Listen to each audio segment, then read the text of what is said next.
अस्सलाम वालेकुम। प्रोग्राम में खुशामदीद। सबसे पहले आज की अहम खबर, और आज की अहम खबर ये है कि पाकिस्तान में कल अमेरिका का वफ्द पहुंच जाएगा जो मुज़ाकरात करेगा। पहले ये इतला आई थी कि स्टीव विटकॉफ और जेड कुशनर आएंगे, लेकिन अभी जब मैं ये प्रोग्राम कर रहा हूं तो उस वक्त खबर आई है कि जेडी वैंस भी इस वफ्द का हिस्सा होंगे। ये वाइट हाउस ने कहा है। पहले ये खबरें आ रही थी कि शायद जेडी वैंस इसलिए नहीं आ रहे कि उनके बाद प्रेसिडेंट ट्रंप आना चाहते हैं या आएंगे, लेकिन ये एक अजीब व गरीब थोड़ी सी सिचुएशन है, कन्फ्यूजन है, जानबूझ के रखी जा रही है या ये अभी तक चीज़ें तय नहीं हुई।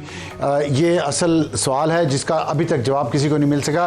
लेकिन एक बात तय है कि मार्केट्स के साथ खेला जा रहा है और प्रेसिडेंट ट्रंप और उनके जानने वाले, उनके दोस्त, वो मार्केट्स के साथ मुसलसल खेलते हैं। वीकेंड है, आज ख़त्म हो रहा है और कल मंडे है। मंडे को मार्केट्स ने कैसे रिस्पॉन्स करना है इसके बारे में प्रेसिडेंट ट्रंप को बहुत फिक्र होती है। उसी के हिसाब से मुख्तलिफ स्टेटमेंट्स मुख्तलिफ औकात में देते हैं। अभी अमेरिका में सुबह हुई है और कुछ ही घंटों में बहुत सारे वहाँ से मुतजाद किस्म के बयान आए हैं और उसमें से असल बयान क्या है, किस पे यकीन करना है, इसके बारे में हतमी तौर पे भी कुछ नहीं कहा जा सकता। और दूसरी वजह यह है कि सिक्योरिटी की रीजंस भी हैं जिसकी वजह से कौन सा वफ्द आएगा, कौन सा नहीं आएगा, उस वफ्द की क़यादत कौन करेगा, कौन उसमें सेकंड इन कमांड होगा, क्या वो किसी नतीजे पे पहुंचेंगे या नहीं पहुंचेंगे, इसके बारे में अभी तक कोई हतमी राय कायम नहीं की जा सकती।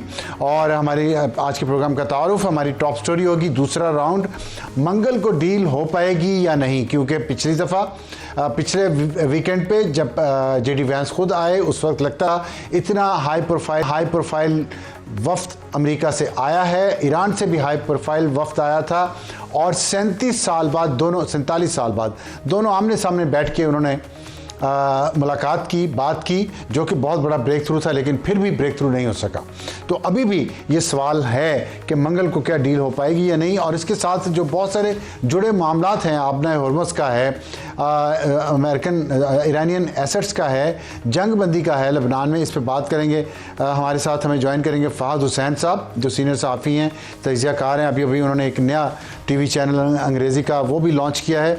और अमेरिका से हमारे साथ ह्यूस्टन से होंगे अवैस सलीम जो सहाफ़ी, वो भी सहाफ़ी रह चुके हैं, अब पढ़ाते भी हैं सहाफ़त और माहिर हैं बैनुल-अक़वामी अमूर के। और हमारा आज का हॉट इशू होगा पाकिस्तानी सफारतकारी के क्या नताइज निकलेंगे। हमने देखा कि एक ट्रियो है पाकिस्तान में, ट्राइका या ट्रियो कह लें आप, पाकिस्तान के प्राइम मिनिस्टर शहबाज शरीफ, डिप्टी प्राइम मिनिस्टर इसाक डार और फील्ड मार्शल आसिम मुनीर मुसलसल पिछले 3 महीनों से वो एक इंटरनेशनल डिप्लोमेसी में मसरूफ़ हैं, जिसके ज़रिए ना सिर्फ पाकिस्तान की इज़्ज़त बढ़ी है, मुकाम बढ़ा है, बल्कि एक दुनिया को बहुत बड़े जंग के ख़तरे से बचाने में अभी तक कामयाब हुए हैं। आगे क्या होगा और कितनी उम्मीद है, और अगर जंग बंद हुई जिसकी हम सब दुआ करते हैं, तो उसके बाद पाकिस्तान के लिए इस जंग में क्या है और पाकिस्तान ने अपने आप को कैसे प्लेस करना है। बैरिस्टर दानियल चौधरी मुस्लिम लीग के रहनुमा हैं, वो हमें ज्वाइन करेंगे इसमें। और हमारा आज का एडिटोरियल होगा कराची के डंपर जो मौत का परवाना है, वो अभी तक वहाँ मौत बखेर रहे हैं, और साथ साथ लाहौर की गलियाँ जो कहा यह जाता है कि पुरअमन है, वहाँ आपने देखा एक लड़की के साथ वो छीन के पर्स भागा है, तो वहाँ ये क्राइम राइज पे क्यों हैं, इस पे बात करेंगे आज के एडिटोरियल में। शुरू करते हैं हमारी आज की टॉप स्टोरी की। फ़हाद हुसैन साहब ने और अवैस सलीम साहब ने, दोनों मेहमानों का शुक्रिया और खुश आमदीद। Thank you. शुक्रिया। फ़ाज़ साहब, आपसे मैं बात का आगाज़ कर लेता हूँ। पहले तो इस्लामाबाद से ख़बर क्या निकल रही है ये बताइएगा, और मंगल को जो मुज़ाकरात इस्लामाबाद में शुरू हो रहे हैं, कुछ लोग यहाँ आज पहुँच गए हैं, कुछ कल पहुँचेंगे, तो क्या लगता है आपको मंगल को दूसरा राउंड जो शुरू होगा उसमें जो पहले राउंड में चीज़ें तय नहीं हो पाई थी, आपके ख्याल में, आपकी इतलात, एक तो आपको अभी फ़ोन भी आया है बहुत अहम जिसमें आपको कोई ख़बर मिली होगी, वो भी शेयर करें हमारे नाज़रीन से, और तजिया दें कि क्या लगता है आपको कि दूसरे राउंड में आप कुछ हतमी नताइज निकलेंगे। बहुत शुक्रिया अब्दार साहब, और अवैस साहब को भी सलाम। देखिए अब ये बात बिल्कुल दुरुस्त है आपकी कि अब ये जो अनाउंसमेंट डोनाल्ड ट्रंप साहब की तरफ से आया है कि उनकी जो डेलीगेशन है वो यहाँ पे आ रहा है, उससे ये चीज तो साबित हो गई कि जितना भी दोनों साइड्स के दरमियान गैप है वो इतना कम हो चुका है कि वो अपनी टीम को यहाँ भेजने के लिए तैयार हो गए, वरना ऐसा भी ना होता। और इसमें जो इम्पोर्टेंट चीज़ है वो ये है कि तेहरान में जो फील्ड मार्शल आसिम मुनीर गए हैं और उन्होंने वहाँ पे वक्त गुजारा है, ये डायरेक्टली उसके नतीजे में ये टॉक्स जो हैं ये हो रही हैं। अब उसमें वहाँ पे क्या बात हुई और क्या नहीं हुई वो तो जाहिर बात है, उसको वेरीफाई करना बड़ा मुश्किल है। लेकिन जो मुझे सेंस मिल रही है, जितने भी लोग जो कि जिनको आप बाखबर जराए कह सकते हैं, उनसे वो ये है कि बुनियादी तौर पर जो इशू है वो दो हैं। एक तो जो न्यूक्लियर यूरेनियम इनरिचमेंट का, और दूसरा जो है वो स्ट्रेट्स ऑफ हॉर्मुज का। अच्छा, अब उसमें जहां पे बात अटकी हुई है वो ये कि जो पहले राउंड में जो गैप आया था दोनों साइड्स के दरमियान इनरिचमेंट, न्यूक्लियर इनरिचमेंट के हवाले से, उसको अब कम करने की कोशिश की गई। और उसमें जो जिनीवा में जो टॉक्स हुई थी फरवरी 2026 में, जहां पे ईरान ने बहुत हद तक लचक का मुजाहरा किया था और कुछ फॉर्मूले पे कहा जाता है कि उन्होंने एक आमादी का इजहार कर लिया था, और वहां पे यही थे दोनों साहिबान, विटकॉफ और कुशनर। तो अब ईरान की तरफ से ये आ रहा है कि जी वो जो जिनीवा में जो कुछ हुआ था उसको बेसिस बनाकर अब अगली निगोशिएशन होगी, विच मीन्स कि इन प्रिंसिपल ईरान इस बात पे तो तैयार है कि इनरिचमेंट का जो लेवल है जो इस टाइम 67% पर है, उसको कम भी किया जा सकता है, सस्पेंड भी किया जा सकता है, लेकिन कितना करना है यहाँ पे जो है वो अब गुफ्तगू शनीद होनी है। और मेरे ख्याल में आखिरी बात जो मैं कहूंगा कि ट्रंप साहब को भी जो कम्युनिकेशन हुई है, जाहिर बात है वो फील्ड मार्शल के तेहरान की विजिट के बाद जो कुछ भी वो वहां पे ईरान की साइड से बात कर पाए हैं, वो बाकायदा तौर पर अमेरिका को कम्युनिकेट हुई है, और उसकी बुनियाद पर ट्रंप साहब ने ये फैसला किया है कि उन्होंने अपने दो जो ट्रस्टेड लोग हैं उनको इस्लामाबाद भेजना है। तो क्लियरली पहले राउंड के बाद से इतनी प्रोग्रेस तो हुई है, जिसको हम ग्लास हाफ फुल कहें या हाफ एम्प्टी कहें, मैं तो चाहूंगा कि हम उसको फिलहाल हाफ फुल ही कहें। चलिए, आप हाफ फुल कह लें, मैं हाफ एम्प्टी की बात करता हूं। अभी आपने जो ईरान का ट्रंप का बताया कि वो भिजवा रहे हैं अपना वफ्द, इसका मतलब है कि उनके कुछ जो तहफ़्फ़ुज़ात से दूर हुए हैं। लेकिन ईरान की तरफ से किस वफ्द ने आना है अभी तक फैसला नहीं हो सका। ये हाफ एम्प्टी ग्लास है, और उन्होंने अनाउंस भी नहीं किया। और साथ से ट्रंप ने भी शायद ये ट्वीट किया है, ट्रुथ सोशल पे उन्होंने पोस्ट की है कि हमने तजावीज़ दे दी हैं, अब ईरान ने उसका जवाब देना है। वो जवाब हमें अभी आया नहीं है। तो आप समझते हैं कि ईरान के तहफ़्फ़ुज़ात अभी भी दूर नहीं हुए, या they are playing to the gallery? नहीं, मेरे ख्याल में साहब देखिए, ट्रंप साहब का अपने दो लोगों को यहाँ भेजना कम अज कम मुझे नहीं लगता कि वो ये फैसला हुआ होगा जब तक दूसरी तरफ से भी कोई कमिटमेंट नहीं हुई होगी कि वो भी एक सीरियस और हाई लेवल का डेलीगेशन भेजेंगे, वरना वो ये अनाउंस ना करते। ये सारा कुछ जो है वो बैक चैनल पे जो है वो अग्री अपॉन हो जाता है, और ये वो बैक चैनल जो है वो वही पाकिस्तान है। तो मेरे ख्याल में मैं तो कम से कम बहुत हैरान हूंगा अगर ईरान की तरफ से जवाब आए कि हम नहीं आ रहे, और अगर आएंगे तो बात करने आएंगे तो जाहिर बात है को सीनियर आदमी ही भेजेंगे। अब असल मामला यह है कि पिछले राउंड पे जहां पे मामला खत्म हुए थे उसमें और आज के दिन में जो बैक चैनल हुआ है उसमें कितना जो है वो गैप और कम हुआ है, that is the key thing. मेरा ये मानना है कि वो इतना कम हो गया है कि दोनों ने आपस में आके बैठने के लिए तैयार हो गए। ट्रंप साहब को ये कहना कि जी हमने टर्म्स दे दिए, टेक इट और लीव इट, ये पब्लिक पोस्चरिंग है। मेरे ख्याल में बंद दरवाजों के पीछे दोनों तरफ से थोड़ी सी लचक ज्यादा होगी। आप कह रहे हैं लचक ज़्यादा हो गई है, गैप कम हुआ है, लेकिन क्या वो बिल्कुल ख़त्म हुआ या नहीं हुआ? वैसलीम साहब, आपका क्या ख्याल है? आप प्रेसिडेंट ट्रंप के आज सुबह के सारे बयानात पढ़ ही चुके होंगे और सोच भी रहे होंगे हमारी तरह कि इसमें से किस पे यकीन करें किस पे नहीं। तो क्या ये कन्फ्यूजन डेलिबरेट है या यही स्टाइल है हुकूमत चलाने का ट्रंप साहब का?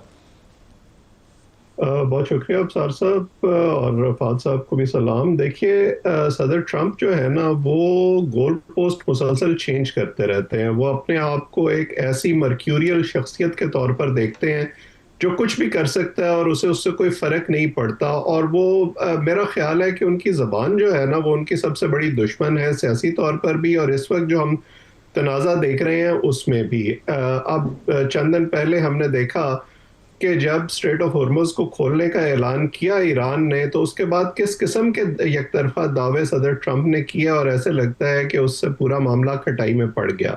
मैं इस पूरे मामले को जिस तरह देखता हूँ, मुझे लगता है कि बिग पिक्चर को अगर देखें तब भी अमेरिका और ईरान की जो तरजीहात हैं उनमें बहुत ज़्यादा फ़र्क है। और इन मुज़ाकरात के हवाले से भी हमें ये नज़र आता है अमेरिका जो है उसकी वाहिद तरजीह इस वक्त ये लगती है कि किसी ना किसी तरीके से आबनाए हुर्मुज़ को खुलवाया जाए, क्योंकि जो इकोनॉमिक प्रेशर सदर ट्रंप पर अमेरिका के अंदर आ रहा है उनके अपने वोटर्स की तरफ से, और मैं ये कहता चलूं कि आम अमेरिकी वोटर जो है उसको इस बात से कोई फर्क नहीं पड़ता कि अमेरिका दुनिया से बाहर क्या कर रहा है। हाँ, वो बोझ जब उनकी जेब पर आना शुरू होगा तब उन्हें इससे जरूर फर्क पड़ता है। तो कल ही पॉलिटिको का एक नया पोल आया है, इससे पहले CNN ने पोल किया है, प्यू ने पोल किया है, तमाम जो इस तरह के सर्वेज आ रहे हैं उनमें सदर ट्रंप की अप्रूवल रेटिंग नीचे जा रही है। 2/3 से ज्यादा अमरीकी जो हैं, जिसमें 28% ऐसे वोटर हैं जिन्होंने सदर ट्रंप को वोट दिया था, वो ये कह रहे हैं कि सदर ट्रंप के पास और व्हाइट हाउस के पास कोई प्लान नहीं है और वो इत्तेफाक नहीं करते। आज 50 दिन गुजरने के बावजूद, जब इस जंग को शुरू हुए अमेरिका की तरफ से 50 दिन हो गए हैं, वो इत्तेफाक नहीं करते कि अमेरिका को इस जंग में जाना चाहिए था या अमेरिका के पास कोई प्लान है। तो ये वो प्रेशर है जो आगे व्हाइट हाउस को नजर आ रहा है नवंबर के मिड टर्म इंतखाबात में एक नुकसान की सूरत में। सो ये वाहिद उनका जो इस वक्त शॉर्ट टर्म में एक ऑब्जेक्टिव है। दूसरी तरफ ईरान को अगर आप देखें तो वो 47 साल से इस सिचुएशन को डील कर रहे हैं और वो इसका हल चाहते हैं, देर पा हल चाहते हैं, इसलिए वो वेटिंग गेम खेल रहे हैं। ठीक है, अच्छा ये बताइएगा कि आपने अभी बात की अमेरिका में उनकी मकबूलियत कम हो रही है और इस वक्त ये लग रहा है, जो पिछले कुछ हफ्तों में हमने देखा है कि पाकिस्तान की डिप्लोमेसी ने अपनी जगह बनाई है पूरी दुनिया में भी और अमेरिका में ख़ास तौर पे, और president Trump is listening to Pakistan. उसमें इसराइल को बड़े प्रॉब्लम है और इसराइल की लॉबी बड़ी स्ट्रांग है अमेरिका में। इसको इस नई जो कश्मकश कह लें, कोल्ड वॉर कह लें, दोनों तरफ में आप उसको कैसे देख रहे हैं? आपको महसूस हो रहा है कि अमेरिका के अंदर अमेरिका फर्स्ट ही है अभी तक, या इसराइल फर्स्ट है, और या इसराइल अब सेकंड होने जा रहा है? देखिए, जो सवाल आपने उठाया ये तो ऐसा सवाल है जो अब अमेरिका के अंदर होना शुरू हो गया है। अमेरिकी मीडिया के अंदर, अमेरिकी सियासतदानों में ये बात हो रही है कि ये जो मेगा क्राउड है, जब वो ये कहते हैं कि इसराइल फर्स्ट, तो उसका मतलब क्या है? क्योंकि बार बार ये बात सदर ट्रंप ने की अपने, जब वो कैंडिडेट बने दूसरी दफा, कि वो जंगें बंद करवाएंगे, वो इकोनॉमी को रिवाइव करेंगे, लेकिन 1 साल गुजरने के बावजूद वो दोनों चीजें नहीं हो सकी। और हम इस जंग पर फिलहाल फोकस कर रहे हैं, लेकिन अगर आप ये देखें कि यूक्रेन की जंग और गजा की जंग में ज्यादा आसान था अमेरिका के लिए वो जंगें बंद करवाना। खासतौर पर गजा में तो उन्हें सिर्फ इसराइल को बाज रखना था और दूसरी तरफ ईरान जैसा कोई मजबूत हरीफ भी नहीं था, लेकिन उसके बावजूद बार बार इसराइल ने एक स्पॉइलर का किरदार अदा किया। जो सीज फायर की कोशिशें हुई उनको बार बार वायलेट किया। और इस दफा भी खदशा यही है कि पाकिस्तान की तमाम तर कोशिशों के बावजूद पाकिस्तान ने बड़ा अच्छा अपने आप को पोजीशन किया है, क्योंकि पाकिस्तान अफोर्ड नहीं कर सकता कि ये जंग इस खित्ते में फैले। ना सिर्फ पाकिस्तान उससे मुतासिर होगा बल्कि पूरा खित्ता मुतासिर होगा। और दोनों ममालिक ने पाकिस्तान पर अपने एतमाद का इजहार भी किया है, लेकिन अमेरिका की गारंटी कोई नहीं दे सकता और अमेरिका इसराइल की गारंटी भी नहीं दे सकता। ठीक है फहद, अमेरिका इसराइल की गारंटी नहीं दे सकता, इसराइल अमेरिका की नहीं दे सकता, लेकिन हम जो ऑन ग्राउंड सिचुएशन मुख्तलिफ देखते हैं और हम देखते हैं कि बीबी नेतन्याहू ने अपनी सारी बातें ट्रंप से बनवाई। अभी आज भी उन्होंने एक पोस्ट की है जिसमें उन्होंने इसराइल को अपना बेहतरीन इत्तेहादी कहा है, तारीफ़ें की हैं, नेटो को फिर उन्होंने चुटकी काटी है। आपके ख्याल में इस माहौल में, आप अमेरिका में बहुत अरसा रहे हैं, काम भी किया है, वहाँ जो हालात हैं उन हालात में पाकिस्तान ने अपनी जो स्पेस क्रिएट की है ये कैसे की है और आप इसको कैसे देखते हैं आने वाले दिनों में? क्या हमारे लिए एक नया चैलेंज उभरेगा इसराइल की तरफ से, या आप समझते हैं कि पाकिस्तान जिस ट्रैजेक्टरी पे है चलता रहेगा? देखिए, मेरे ख्याल में सबसे अहम सवाल यही है मेरे ख्याल में अफसार, वो ये कि ये जो हमने एकदम जिस तरीके से स्पेस क्रिएट की है, सारी दुनिया में जो है लोगों जो है वो ये सवाल पूछ रहे हैं कि ये कैसे हुआ। ना सिर्फ ये कि ये स्पेस क्रिएट हुई है, बल्कि अब उसके नतीजे में एक इतना बड़ा कॉन्फ्लिक्ट जो है वो अब पाकिस्तान के कंधों पर वो जिम्मेदारी आई हुई और अभी तक तो पाकिस्तान डिलीवर भी कर रहा है। देखिए इसका जो डायरेक्ट रिजल्ट है मेरे ख्याल में, जो पिछले 2-2.5 साल से या कम से कम मई के बाद से जो हमने भारत को जो है वो धूल चटाई थी, उसके बाद से ये मामला डेवलप हुआ और खास तौर पर जो पर्सनल रिलेशनशिप बनी है पाकिस्तान के वजीर आजम और फील्ड मार्शल और अमेरिकी सदर के दरमियान, तो मेरे ख्याल में उससे एक फायदा है और एक थोड़ा सा खतरा है। फायदा यह है कि उससे जो अमेरिकन ब्यूरोक्रेसी जिसके थ्रू ये मामला रिलेशनशिप चलती थी कि जी पहले असिस्टेंट सेक्रेटरी ऑफ स्टेट, फिर फलाना, वो करते कराते वो व्हाइट हाउस तक पहुंचते हैं, उधर तो पाकिस्तान को उन्होंने ब्लॉक किया हुआ था, खासतौर पर बाइडेन एडमिनिस्ट्रेशन में। ये जो पर्सनल रिलेशनशिप बनी है, इससे वो पूरी अमेरिकन ब्यूरोक्रेसी जो है वो बाईपास हो गई है और उससे अब डायरेक्टली जो है वो पाकिस्तानी लीडरशिप और अमेरिकन लीडरशिप का जो है वो राब्ता है, जिसकी वजह से पर्सनल रिलेशनशिप जो है उसने पाकिस्तान के लिए इतनी बड़ी ये एक स्पेस क्रिएट कर दी है। और क्योंकि ट्रंप साहब जो है वो बड़े यानी कि अनप्रेडिक्टेबल से शख्सियत के मालिक हैं, तो वो पाकिस्तान के जरिए न सिर्फ वो ये पूरी की पूरी डिप्लोमेसी चला रहे हैं, बल्कि वो कह भी रहे हैं कि मैं सबसे ज्यादा कंफर्टेबल हूं पाकिस्तान के साथ। तो ये तो बहुत अच्छी चीज, और अब हमारे लिए चैलेंज ये कि इसको इंस्टीट्यूशनलाइज कैसे करना है। लेकिन आखिरी नुकता ये भी ध्यान में रखें कि ये एक पर्सनलाइज्ड रिलेशनशिप है। कल को अगर ट्रंप साहब इलेक्शंस में कमजोर होते हैं तो उसका डायरेक्ट नुकसान पाकिस्तान को होगा। बहुत अच्छा पॉइंट, इसी को आगे लेके चलूंगा मैं अवैस साहब से। अवैस साहब ये बताइएगा, मैं अभी फाज जब बात कर रहे थे तो मैं सोच रहा था हमारे जर्नलिस्टों के भी सोर्सेज होते हैं, आपको भी पता है, सोर्स की ट्रांसफ़र हो जाए या कहीं और चला जाए तो हम लोगों के पास खबर आना बंद हो जाती। जैसे इस्लामाबाद के जर्नलिस्ट पाकिस्तान के पिछले दिनों में शिकायत करते रहे, आपने भी हमारे काफ़ी चुटकियाँ ली हैं, कोई बात नहीं, आपसे स्कोर सेटल करेंगे कभी। तो ये बताइएगा, अगर सोर्स हमारा इस वक्त प्रेसिडेंट ट्रंप है, डायरेक्ट है उससे, तो अगर ट्रंप अगले इलेक्शन में नहीं आते और या जाहिर उन्हें नहीं आना, उनका तो ख़त्म हो गया है, फिर ये फाद ने जो पॉइंट बहुत आला रेज किया है कि इंस्टीट्यूशनलाइज हम कैसे करें अपनी डिप्लोमेसी को, कि हमारे रियासत टू रियासत ताल्लुकात हों, एक मौका मिला है उसको हम उसको बेहतर कैसे बना सकते हैं। पाकिस्तान की जो जोग्राफियाई हैसियत है उसकी वजह से अमेरिका के अंदर ये सोच बड़ी गहरी हो गई है, ख़ासतौर पर पहली जो अफगान जंग थी उसके बाद जिस तरह से अमेरिका ने पाकिस्तान को बिल्कुल छोड़ दिया कि वो एक गलती थी, और अब अमेरिका को पाकिस्तान के साथ किसी न किसी हद पर एंगेजमेंट जो है वो ज़रूर बरकरार रखनी चाहिए, उसको बिल्कुल जो है वो तनहा नहीं छोड़ना चाहिए। हमारे जो बॉर्डर हैं वो अफगानिस्तान के साथ मिलते हैं, भारत के साथ मिलते हैं। एक और जो बहुत अहम, जब से मई से हमारी भारत के साथ जंग हुई है और अब ये ईरान में की जंग में हमारा जो किरदार बना है, उससे एक बहुत अहम जो डेवलपमेंट हुई है कि जिस तरह भारत को हम पर तरजीह दी जाती थी और हम अफगानिस्तान के साथ हाइफनेट होना शुरू हो गए थे, हमें AFPAC कह के बुलाया जाता था, अब पाकिस्तान को एक एंटिटी के तौर पर दोबारा देखा जा रहा है और अहमियत दी जा रही है। सो मेरा ख्याल है कि इस अपॉर्चुनिटी को हमारे जिम्मेदारान अगर समझे, मुल्क के लिए इसमें से कोई लेवरेज लेने की कोशिश करें तो बहुत बेहतर होगा। माजी की गलतियों से अगर हम सबक सीख सकते हैं तो मेरा ख्याल है कि यही आगे बढ़ने का रास्ता है।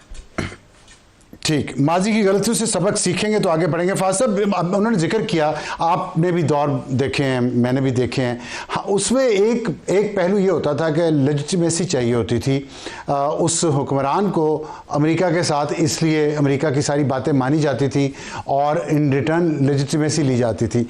फील्ड मार्शल आसिम मुनीर के केस में ये बात नहीं है, वो अपना काम कर रहे हैं, फ़ौज के वो सरबराह हैं, उन्होंने कोई मार्शल लॉ नहीं लगाया, फिर ये लीड कर रहा है पाकिस्तान एक ड्राइविंग सीट पे एक प्रोसेस के, और किसी जंग का हिस्सा बने बगैर, पिछली जितने मिसालें हैं उसमें पाकिस्तान जंग का हिस्सा बन के फेवरेट बना।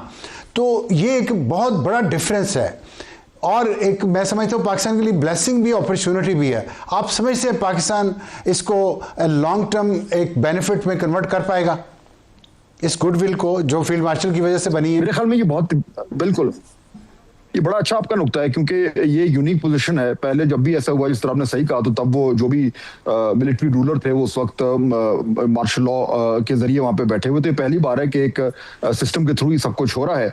देखिए, इसमें अब पहली बात तो ये है कि ये पीस जो है ये अग्रीमेंट को हो जाए। अगर तो खुदा ना खास्ता गड़बड़ हो गई तो फिर तो ऑल बेट्स आर ऑफ। लेकिन अगर ये हो जाता है तो उसके बाद पाकिस्तान की जो रिकग्निशन है अमेरिका में और इस पूरे रीजन में, खित्ते में, वो बहुत ज्यादा हो जाएगी। पाकिस्तान का जो रोल है, उसका जो उसका वजन है, वो अब इसमें बहुत ज्यादा बढ़ जाएगा। अब उसको असल सवाल वही है जो हम तीनों बात कर रहे हैं कि इसको किस तरीके से इंस्टीट्यूशनलाइज किया जाए। मेरे ख्याल में 2-3 ऐसे एरियाज हैं जहां पे अब बहुत ज्यादा बात हो रही है। पहली तो देखें, हमारी सबसे बड़ी वीकनेस, हमारी मिलिट्री स्ट्रेंथ जो है, उसकी बेसिस पर हम यहाँ तक पहुंचे हैं। जो हमारी डिप्लोमेटिक स्ट्रेंथ है वो हम दिखा पा रहे हैं। सबसे बड़ी वल्नरेबिलिटी हमारी इकोनॉमिक है, और मेरे ख्याल में वो जो वीकनेस है उसको अगर हमारा ये रोल इस तरीके से इस एरिया में इस्टेब्लिश हो जाता है, तो सबसे पहली चीज तो ये कि हमने जो अपनी इकोनॉमिक वीकनेस है, स्पेशली जो हमारी एनर्जी की वीकनेस है, उसको हमने जो है वो हल करना है। अब वो कतर से और ये सारी जो गल्फ कंट्रीज हैं, इनसे वो बड़ी डीप एंगेजमेंट के जरिए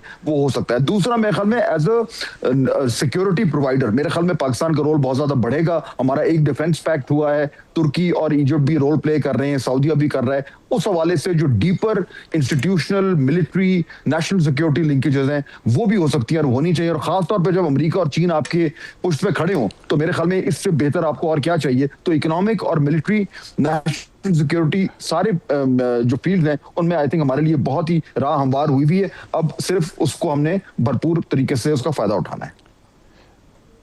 बहुत शुक्रिया फ़ाज़ हुसैन साहब, अवैस सलीम साहब हमसे बात करने का। लेकिन ब्रेक पर जाने से पहले जो फ़ाज़ हुसैन ने बात की है और अवैस साहब ने भी जो बात की है कि मिलिट्री डिप्लोमेसी के ज़रिए और मिलिट्री पावर के ज़रिए पाकिस्तान को एक अपॉर्चुनिटी मिली है, उसको सस्टेन किया जा सकता है बेहतर मईशत के लिए। और बेहतर मईशत के लिए 2 चीज़ें बड़ी ज़रूरी हैं, एनर्जी, हमें सोलर पर मज़ीद तवज्जो देनी पड़ेगी, और साथ गवर्नेंस। तो गवर्नेंस बेहतर कौन करेगा, इतना बड़ा चैलेंज, इस पे हमें पूरा अलग से एक प्रोग्राम करना है, करेंगे ज़रूर। इस वक्त एक ब्रेक। प्रोग्राम में दोबारा खुशामदीद। वक्त है हमारे आज के हॉट इशू का। पाकिस्तानी सफारतकारी मुसलसल चल रही है, आप देख रहे हैं, और इंटरनेशनल डिप्लोमेसी, डिजिटल डिप्लोमेसी और मिलिट्री डिप्लोमेसी सब कुछ मिक्स है इस वक्त। और इसके नताइज क्या निकले हैं और क्या निकलेंगे, इस पे बात करेंगे। हमें ज्वाइन किया बैरिस्टर दानियाल चौधरी साहब ने, रहनुमा मुस्लिम लीग नून के, और पिछले मुलाकात में भी जो पिछले वीकेंड पे हुए, उस दौरान भी कुछ ना कुछ काम तो चौधरी साहब के ज़िम्मे भी लगा था। तो बैरिस्टर साहब से हम पूछेंगे कि आप बैरिस्टर हैं और कुछ लीगल इश्यूज भी इसमें आ रहे हैं मुसलसल, दोनों तरफ में जो मुज़ाकरात हो रहे हैं, तो सिचुएशन क्या बनेगी सफारतकारी की और इन लीगल इश्यूज़ की जिन पे इख्तलाफात हैं दोनों ममालिक में, अमेरिका और ईरान में। तो दानियाल साहब, खुशामदीद प्रोग्राम में। और ये बताइएगा कि आपको क्या लगता है कि पाकिस्तान की जो सफारतकारी है, दुनिया तो इसकी तारीफ़ कर रही है, और हमने देखा है कि पिछले वीक लग रहा था काम हो ही जाएगा, नहीं हुआ। अब फिर लोगों को उम्मीद है और लोग इसलिए सिर्फ दुआ कर रहे हैं, एक तो ये कि जंग रुक जाएगी मुस्लिम ममालिक में, और दूसरा ये है कि पाकिस्तान को इस अमन के अमल में एक सबसे अहम रोल अदा करने पे पाकिस्तान की इज्जत में इजाफा होगा। आप बताएं फैक्चुअल सिचुएशन क्या है? देखिए, पहले तो सबसे इम्पोर्टेंट बात, मैंने हमेशा ये काफी अर्से से कह रहा हूँ कि डायलॉग, इन अदर वर्ड्स, इन आम बंदे की टर्मिनोलॉजी में जिरगा होता है, और जिरगा जो कराता है वो ही कराता है जिसकी माशरे में कोई हैसियत हो। जिरगा कामयाब हो या ना कामयाब हो, लेकिन जिरगोई की जो हैसियत और जो उसकी इज्जत और वकार होती है वो कायम रहती है। पाकिस्तान इस सारे प्रोसेस में आज एक जिरगोई है जो बड़े डीप हार्ट के साथ और दिन रात की मेहनत और काविशों के साथ ये डायलॉग करा रहे हैं। इसमें फील्ड मार्शल साहब, इसमें आपके प्राइम मिनिस्टर और डिप्टी प्राइम मिनिस्टर, उनकी पूरी टीम, इनकी बड़ी एफर्ट्स और बड़ी चीज़ें एट स्टेक हैं। और पाकिस्तान जो है उसने अपने आप को आज दुनिया की नज़र में, हर टीवी प्रोग्राम, हर चैनल की नज़र में अपने आप को एक और पहचान दी है जो पाकिस्तान डिजर्व करता था फॉर ईयर्स एंड डेकेड्स। और इसमें एक बहुत बड़ी जो चीज़ है वो ये है कि पाकिस्तान जो है वो हमेशा अमन का दाई है, और हम चाहते हैं कि इस जंग से जो ये रुके, जिसमें हम शायद डायरेक्टली अफेक्टेड तो नहीं है, लेकिन इनडायरेक्टली हम और पूरी दुनिया अफेक्टेड है। और इससे इसके अच्छा, मैं की वजह से जी, मैं आपने जरगे की बात की है, ज़रा सा इस पे बात कर लें। और पाकिस्तान डिज़र्व करता था लेकिन नहीं कर सका। पाकिस्तान जब डिज़र्व करता था तो आपका कहने का मतलब है कि पाकिस्तान के पास वो सब कुछ था जो उसको ये मुकाम मिलना चाहिए था, फिर क्यों नहीं मिला? और अब क्यों देखिए मिला? आपकी जो एक एक लीडरशिप की कमी, लीडरशिप की फुकदान और thank you very continuity much. Of process Thank देखें ना, you. तो अब आई थिंक मैं अब बस मैं इतना जवाब था, मुझे इतना जवाब चाहिए था, यही मैं चाहता था। फ़र्क आप बताएं कि लीडरशिप का फ़र्क पड़ा ना। तो अब आप आ जाए जिरगे वाली बात पे। जिरगा, एक तो जिरगे के जो यूटिलिटी है, मैं नहीं समझता इस मॉडर्न दौर में कोई ऐसी रह गई है जितने गलत फैसले जिरगे करते हैं और उसका जो नुकसान होता है उनको, कम्युनिटी को। लेकिन चलें, जिरगे की अगर बात करें, आप शूरा की बात कर लें, आप इकट्ठे बैठने की बात कर लें, तो वो तो एक इंस्टीट्यूशन हुआ ना। अब खुदा ना खासा अगली जो हमारी लीडरशिप जो भी आएगी, ज़ाहिर है कौमें चलती हैं आगे, लोग चलते हैं, तो वो अगर फिर ये जो पाकिस्तान डिज़र्व करता है ये इंश्योर ना करवा सकी, इसके लिए बनते हैं इंस्टीट्यूशंस, जिसको आप जिरगा भी कह रहे हैं। तो इसको इंस्टीट्यूशनलाइज किया जाएगा। सोच है कोई पाई जाती है आप में, इकॉनमी बेहतर करने की, गवर्नेंस बेहतर करने की, ताकि ये जो 3-4 पाकिस्तान के लोग हैं बड़े मेहनती, अल्लाह ने उनकी वजह से हमें इज्जत दी है जो कि हम डिज़र्व करते थे कौम के तौर पे, ये बाद में भी सिस्टम और अमल जारी रहे। देखें अफसा भाई, आपकी बात बड़ी अच्छी और पर्टिनेंट बात आपने की कि देखें, अगर आपको एक कैलकुलेटर जो है वो 2+2 का रिजल्ट 4 दे रहा है, तो हर दफा चुके देकर आपने 2+2 अगर 5 करने की कोशिश की, तो पूरा सिस्टम या पूरा कैलकुलेटर की सारी मैथमेटिकल जो नंबर्स है ना वो बैठ जाएंगे। आपको आपका डिजायर्ड रिजल्ट, आपकी डिजायर्ड जो अवाम की, लोगों की जो नीड है, वो आपको ये जो ट्राइका है या ये जो डुओ है वो प्रोड्यूस कर रहा है। तो आई थिंक ये बड़ा इंपॉर्टेंट है कि to right pieces to fit in the right place. और इंस्टीट्यूशनलाइज की जब आप बात करते हैं तो इंस्टीट्यूशंस को भी लोग हेड करते हैं और वही चलाते हैं। और जब उसमें एक्सपीरियंस, आपका एक तरीका, एक गुडविल और आपने आपका लीडरशिप की बात की है, बड़ी इन इंस्टीट्यूशंस को कुछ अर्सा पहले कोई और लीडर चला रहे थे, तो क्या नताज निकले? अब कोई और लोग वही इंस्टीट्यूशन चला रहे हैं और नताज आपके सामने है। एक जंग इंडिया से तब हुई थी, एक जंग इंडिया से मई 2025 में हुई है। सिर्फ लीडरशिप का फ़र्क ही नज़र आया ना। हम कोई आसमान से तारे तो नहीं तोड़ लाए थे 1 साल के अंदर अंदर या 2 साल के अंदर अंदर। आप बिल्कुल ठीक कह रहे हैं, लेकिन देखें आपकी जो फिर आपकी नारों से और गाली गलौज से और उनसे तो हुकूमतें नहीं खड़ी होती या उनका बयानिया नहीं बनता। आपको प्रैक्टिकलिटी करनी पड़ती है। इस ट्राइका ने प्रैक्टिकलिटी करके दिखाई, डिलीवर कराया। आपके फील्ड मार्शल साहब ने, शहबाज साहब ने, उनकी पूरी टीम ने, एक्सपीरियंस टीम है। ये जब भी मान लिया, ये मान लिया, इन्होंने इसको इंस्टीट्यूशनलाइज कैसे करें ताकि आइंदा हमारे पास वो लोग, वैसे लोग ना फिर आ जाएं जिन्होंने पिछले 10 साल में इस मुल्क को जितना नुकसान पहुंचाया है। देखिए, उसको रोकथाम कैसे होगी? बात करते हैं तो अफसर भाई, जब इंस्टीट्यूशनलाइज की बात करते हैं तो आपकी पॉलिटिकल पार्टीज होती हैं जिसमें एक पूरी टीम्स होती हैं। वही पॉलिटिकल पार्टीज आगे अपने नैरेटिव को लेके जाती हैं इदारों के साथ मिलकर। अनफॉर्चुनेटली जो मिसहैप हुआ, एक आपने टेस्ट ट्यूब ड्रैगन पैदा की, एक टेस्ट ट्यूब ड्रैकुला पैदा किया जिसने पूरे सिस्टम को आगे क्या होगा? दिया। आगे रोका आपने ड्रैगन दोबारा पैदा ना हो, वो किसी लेबोरेटरी में दोबारा ऐसा सिंपोलिया ना पाला जाए जो ड्रैगन बने। क्या ऐसा आपने सिस्टम्स इन प्लेस रख दिए? देखिए, सिस्टम्स इन प्लेस रखने में तो टाइम लगेगा, लेकिन वो जिस तरह हम तरमीम करते हैं, जिस तरह हम चीजें चल रहे हैं, आईनी तौर के ऊपर जिस तरह चल रहे हैं, कि आगे आने वाला टाइम बेहतर होगा। और हमें बहुत उम्मीद है कि इंशाल्लाह जिस तरह पाकिस्तान ने एक्सटर्नली इज्जत पाई है, इंटरनली भी इसी तरह हम चलेंगे। और ऐसे जो टेस्ट ट्यूब्स मॉन्स्टर्स हमने पैदा किए, ये फ्यूचर में नहीं होंगे। कौमें और मुल्क जो हैं एक नैरेटिव, एक विजन के साथ बढ़ती हैं, एक्सपीरियंस लोगों के साथ चलती हैं, और वो एक्सपीरियंस लोग आज पाकिस्तान में मौजूद हैं, डिलीवर करके दिखा रहे हैं। तो नए ट्रायल्स और न्यू आखिर में टेस्ट ट्यूब जो पैदावार है, उसको मेरे नहीं ख्याल कि आगे कोई गुंजाइश अब उसकी होगी। अल्लाह करे ऐसा ही हो जैसे आप कह रहे हैं। हमारी दुआ भी है और कोशिश भी है, इसीलिए बार बार याद दहानी करवाते हैं कि क्या हुआ था। अब सिर्फ आखिर में ये बता दें कि आपने अभी जो बात की है, इसमें एक चीज़ मईशत बहुत ज़रूरी है। और मईशत के लिए गुड गवर्नेंस बहुत ज़रूरी है। और शिकायतें हैं लोगों को, आप प्लीज़ अगर टाइम कम है आप ये ना गिनवाइएगा कि आपने क्या क्या किया, वो हमें ज़ुबानी याद हो गया है कि आप लोगों ने क्या क्या किया।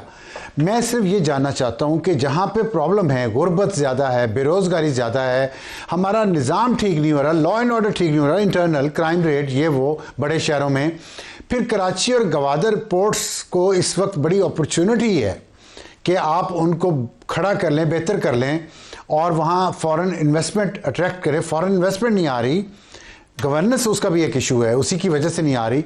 इस पे मुझे आप मुख्तसरन बताएं कि क्या कोई रियलाइजेशन, कोई सोच, कोई काम, किसी तरफ इरादा भी है कि नहीं है?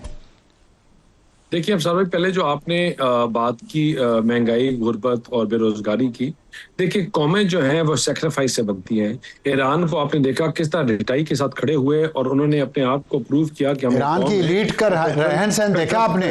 ईरान का मान लिया, ईरान की लीड का रहन सहन देखा आपने? और हमारी लीड का रहन सहन देखा आपने? कोई भी ममालिक देखिए, उनके भी रहन सहन हम से खूबसूरत गाड़ियां, महल और सब कुछ है, और वो कौम जो है ना, आवाम वो मुत्तहिद ना ना ना ना ना ना, आप अभी अली लारीजानी साहब शहीद हुए हैं, उनका घर और रहन सहन देख लें, और वो वहाँ इतनी गुर्बत नहीं है जितनी पाकिस्तान में है। आप उनकी बात ठीक करें, लेकिन आप जो उनकी और मेन लीडर्स हैं तो आपको कोई फर्क नजर नहीं आएगा, शायद उनका बेहतरी सिस्टम नजर आएगा। और लेकिन जिस तरह मैंने कहा, क्या गुर्बत भी कम है ना रहन सहन से, पाबंदियों के बावजूद। देखिए लेकिन रहन सहन से आगे बढ़ के कि आपने पाकिस्तान जो है वो इस खित्ते में बहुत बड़ा एक मतलब हमेशा प्रॉक्सीज का एक शिकार रहा है, और one of the biggest reason is जो आज हमारी एक पहचान बंदी है वो हमारी न्यूक्लियर पावर है। ठीक है, उसकी वजह से गवर्नेंस का बताएं, बेहतर करेंगे। वो हमेशा एक उनका रोल प्ले करते रहे हैं। देखिए गवर्नेंस बेहतर हो रही है, आपके पासपोर्ट बेहतर हो रहे हैं, आपकी रैंकिंग बेहतर हो रही है, दुनिया आपको रिकॉग्नाइज कर रही है, दुनिया आपका एक चेहरा देख रही है। मैं इंटरनल गवर्नेंस की बात कर रहा हूँ, इंटरनल गवर्नेंस की, जो आम आदमी के मसाइल है रोजाना, आपकी देखिए बिजली, पानी, सड़कें, पुल, स्कूल, हॉस्पिटल। आप पिम्स आए मेरे साथ, आप इस्लामाबाद में होते हैं ना, पिंडी में होते, चले आए, किसने पिम्स चलते हैं, सरप्राइज विजिट दोनों भाई करते हैं। आप मेरे छोटे भाई हैं, चले मैं आपको गाइड कर दूंगा, वहां पे चलते हैं, आपको दिखाऊं न्यूक्लियर स्टेट के कैपिटल का सबसे बेस्ट हॉस्पिटल। तो फिर इसका चौथा साल है आपकी हुकूमत को। मुझे बताएं उसका पुरसाने हाल क्यों नहीं है कि उसमें पेशावर से मरीज आता है, उसमें सवात से मरीज आता है, उसमें ये क्या बात है? आप रोक दें, अच्छा चले आप रोक दें और बेहतर कर दें, आप बेहतर करके दिखाएं। नहीं देखिए, ये तो ये कोई आर्गुमेंट नहीं। मैं आपको बताता हूं, मुझे अगर आप पेशावर भी पाकिस्तान का हिस्सा है, बेहतर कर सकते हैं, हम पेशावर पाकिस्तान का हिस्सा है। जब न्यू हॉस्पिटल्स बना के हम मरी में कार्डियोलॉजी यूनिट बना रहे हैं, मरी में BHQ बना रहे हैं, हम रावलपिंडी में एज ऑफ राइट नाउ तकरीबन 700 बेड के डिफरेंट हॉस्पिटल बना रहे हैं। तो ये बचपन से सुन रहा हूँ ये बातें। नहीं अभी ये इंफ्रास्ट्रक्चर सीएम की हिदायत के ऊपर खड़े हैं हमारे BHQs, बल्कि मैंने आज या कल अपनी प्रेस कॉन्फ्रेंस करी थी, हमारे 70 नए BHQs बने, रेडी हैं। चले आप प्रोग्राम का वक्त हमारे पास खत्म हो रहा है।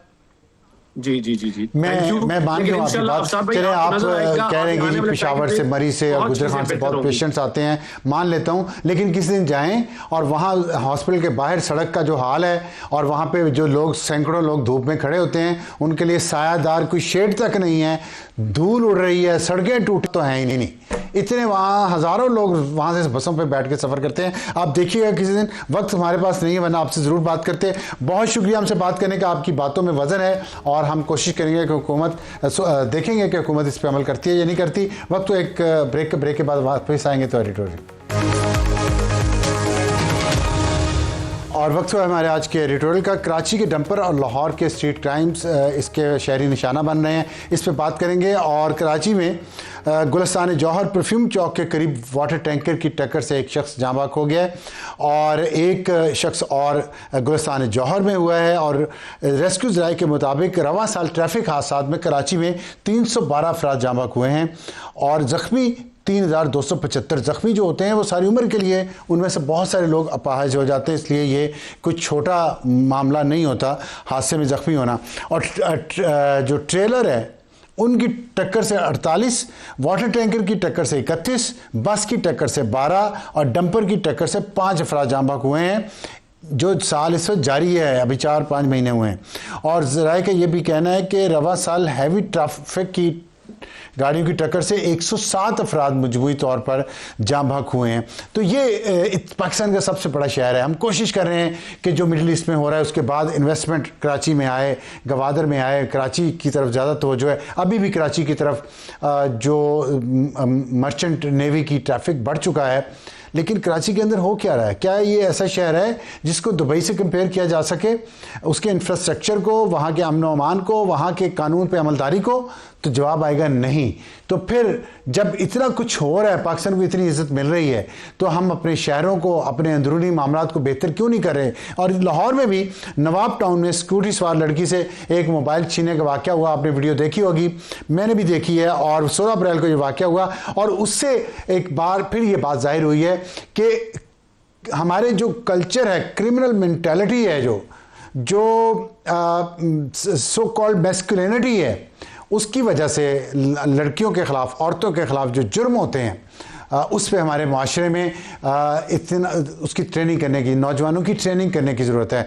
ना सिर्फ ये कि ये ट्रेनिंग घर से शुरू हो, स्कूल और कॉलेजेस में भी, और फिर उनको रोज़गार के मौके मुहैया किए जाएँ, उनको तफरीह के मौके मुहैया किए जाएँ, ताकि वो इस तरह की वारदातें ना करें। इस्लामाबाद में यहाँ पे ड्रिफ्टिंग होती रही और 20-20, 22 साल के लड़के उन्होंने टेरराइज़ किया हुआ था आधे शहर को। उस वक्त जब यहाँ पे रेड अलर्ट है तो पुलिस को नज़र नहीं आता पहले वाक़यात से।